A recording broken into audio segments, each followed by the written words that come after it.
দল চট্টগ্রামে, বাংলাদেশ দলের প্রতিপক্ষ একই শহরে, খুব স্বাভাবিকভাবেই।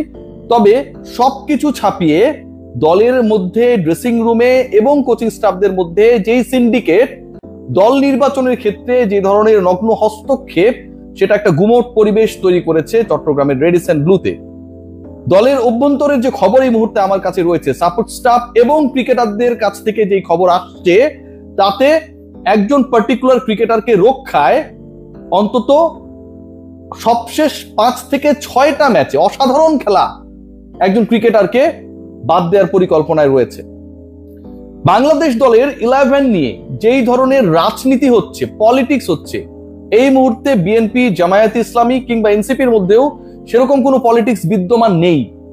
জাতীয় দলে ব্যাটিং অর্থাৎ ব্যাটারদের জন্য স্পট 6টা, এবং এই 6টা স্পটের 4টা মোটামুটি অকুপাইড। আপনারা সবাই জানেন যে ওপেনিং স্লটে যেই দুজন খেলবেন সেখানটায় ইমন এবং তামিম মোটামুটি ফিক্স। এরপরে নাম্বার 3-তে Liton Kumar Das, he is the captain, এবং ইনজুরির পর তিনি স্কোয়াডে ফিরেছেন, একাদশে থাকবেন, খেলবেন, ক্যাপ্টেন্সি করবেন, খুবই স্বাভাবিক। নাম্বার 4 নিয়ে যে আলোচনা, সেটা হচ্ছে সাইফকে সেই জায়গাটায় খেলানো যায় কি না। যদিও সাইফকে আরো উপরে খেলাতে পারলে আরো ভালো হতো। সবশেষ ম্যাচে 38 বলে 54 রানের ম্যান অফ দ্য ম্যাচ হওয়া ইনিংস খেলার পরও সাইফকে তার স্পটটা ছেড়ে দিতে হতে পারে, এরকম একটা আলোচনা রয়েছে। আলোচনার জায়গা যেখানটায়, সেটা হচ্ছে 5 এবং 6, এই যে দুটো স্পট, এই দুই স্পটে কে খেলবেন, এবং সেখানটায় বাংলাদেশ ম্যানেজমেন্ট, কোচিং স্টাফ এতটাই পক্ষপাত দুষ্ট হয়ে সিদ্ধান্ত গ্রহণ করতে যাচ্ছে, যেখানটা একজন ক্রিকেটারকে খেলানোর পরিকল্পনা করা হয়েছে যিনি সবশেষ 6 ম্যাচের 4টায় সিঙ্গেল ডিজিটে আউট হয়ে গেছেন। আই এম রিপিটিং, সবশেষ 6 ম্যাচের 4টায় সিঙ্গেল ডিজিটে আউট হয়ে গেছেন। দেখুন ভাই, আপনারা বলেন যে অমুকের পিছনে কেন লেগেছেন। আমার ভাই কেউ পক্ষে না বিপক্ষে না, আমিও কারো পক্ষে বিপক্ষে না। জাতীয় দলের জার্সিতে একজন ক্রিকেটার খেলতে নেমেছেন, সবশেষ 6টা টি20 খেলেছেন, এবং সবশেষ 6 টি20-র মধ্যে 10 রানও করতে পারেন নাই 4টায়। সেই ক্রিকেটারের সমালোচনা করা অথবা তার পরিবর্তে যে ভালো খেলেছিল তাকে দলভুক্ত করার দাবি জানানোটা নিশ্চয়ই অযৌক্তিক না। সো বাংলাদেশ ম্যানেজমেন্টের এই মুহূর্তে সিদ্ধান্ত গ্রহণকারী যারা, তাদের যে প্ল্যান, তারা সবশেষ 6 ম্যাচের 4টায় সিঙ্গেল ডিজিটে আউট হওয়া, এবং ওই ক্রিকেটার সবশেষ 6 ম্যাচে রান করতেই পেরেছে 66, 11 এভারেজে রান করা সেই ক্রিকেটারকে খেলাতে চায়। কাকে বাদ দিয়ে কাকে খেলাতে চায় সেই আলোচনায় আসছে। ইন্টারেস্টিং পার্টটা শুনুন। এবং সেই ক্রিকেটারের strike rate, we are discussing about the T20 cricket, T20 format, যেখানটা সবশেষ 4টা বাইলেটারাল সিরিজে বাংলাদেশ জয় পেয়েছে।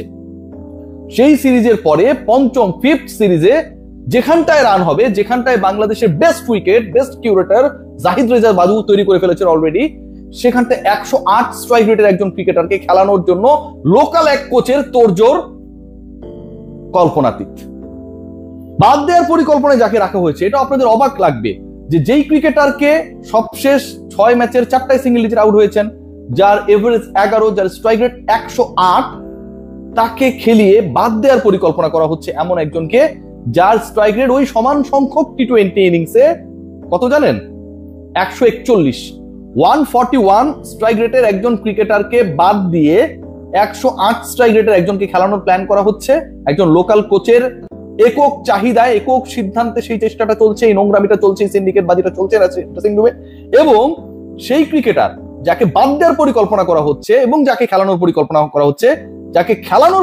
করা হচ্ছে, তার যখন এভারেজ, মানে প্রত্যেক ম্যাচে রান করার পর 11, যাকে বাদ দেওয়ার পরিকল্পনা করা হচ্ছে তার প্রত্যেক ম্যাচ মানে এভারেজ রান, সবশেষ 6 ম্যাচে তিনি 5টায় অপরাজিত, তার এভারেজ হচ্ছে 114।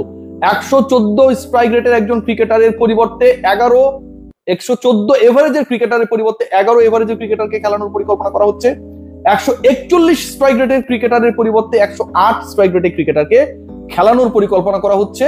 সবশেষ 6 ইনিংসে, এটা একটা দুইটা বিচ্ছিন্ন ইনিংস না, ব্যর্থ একজন ক্রিকেটারকে খেলানোর পরিকল্পনা করা হচ্ছে নুরুল হাসান সোহানকে বাদ থেকে।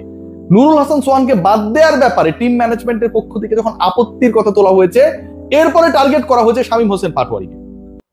সোহান এবং পাটোয়ারিকে খেলানো যাবে না, জাকের আলী অনিককে, এই দুজনের একজনকে বাদ দিয়ে খেলাতেই হবে। এই যে একটা হস্তক্ষেপ চলছে জাতীয় দলে, পারফরমেন্স এখানে গুরুত্বপূর্ণ না, কে কার কাছের, কে কার কোরামের, কে কার ফ্র্যাঞ্চাইজি ক্রিকেটে খেলেছিল কোন দলের হয়ে, সেটা যখন গুরুত্বপূর্ণ হয়ে যায়, তখন এই বাংলাদেশ দলকে নিয়ে প্রাউড করার জায়গাটা দিনে দিনে হারিয়ে যায়। 141 স্ট্রাইক রেট সবশেষ 6 ম্যাচে, 114 এভারেজ সবচেয়ে 6 ম্যাচে, তাকে ড্রপ করার পরিকল্পনা করা হয় 108 স্ট্রাইক রেট 11 এভারেজে একজন ক্রিকেটারের জন্য।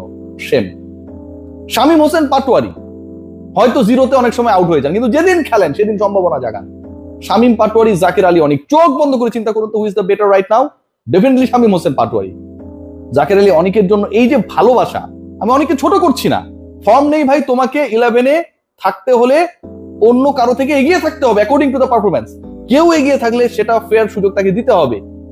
সেই লজিকে বাংলাদেশ দল যেতে চায় না। যে 11-এ পরিকল্পনা করা হয়েছে সেই 11-এ এখন পর্যন্ত ইদার সোহান অর শামীমকে বাদ দিতে হবে এবং একটা স্পট ছেড়ে দিতে হবে জাকির আলী অনিককে। টপ 4 নিয়েও আলোচনা রয়েছে এবং সেখানটা এমন হইতে পারে দুই ওপেনার ইমন এবং তামিম, এই দুই ওপেনার যারা হচ্ছে এরকম ট্র্যাকে, চট্টগ্রামের মতো ট্র্যাকে ভালো করার মতো ক্রিকেটার, তাদের একজনকে বসানো হতে পারে।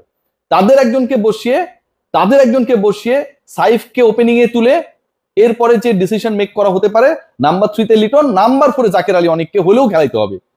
আত্মঘাতী সিদ্ধান্তের দিকে প্রথম টি20-র আগে বাংলাদেশ ম্যানেজমেন্ট। বুলবুল ভাইরা কতটুকু খবর রাখেন জিজ্ঞেস করলে বুলবুল ভাই বলবে এটা ক্রিকেট অপারেশন টিম ম্যানেজমেন্ট, ওরা যারা আমি খোঁজ রাখি না। ভাই রাখতে হবে, আপনি যে স্টাইলে চিন্তা করেন এটা প্রফেশনাল চিন্তা, বাট এখানে পেশাদার ভাবে অনেক কিছু ঘটছে না বুলবুল ভাই। You have to interfere here.